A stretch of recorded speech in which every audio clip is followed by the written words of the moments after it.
v vakuumu super, v redu, oziroma v redu, ne. Po pričakovanjih, oziroma izpolnjena sva ta prve cilje, ki so bili, ampak zmeraj na koncu imaš pa še nekaj, ki bi rad popravil, pa ki ti ni všeč, pa dajmo reči, da je dobra odskočna deska za naprej, oziroma za naslednja leta. No, da mi malo prihodnosti povej, kako fanta razmišljata o mirnih vodah, o kombinaciji, ne vem, s pustom, ali se bosta samo ene stvari lotila, ali še vedno kombinirala oboje. To je zdaj še malo v zraku, oziroma se pogovarjava.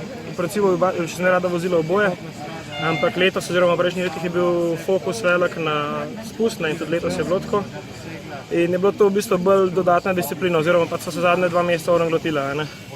In v prihodnje leti smo bili pogovarjali, da bi mogoče pa glih kontra naredila, da bi pa spust bil dodatna in da je še veliko zrako.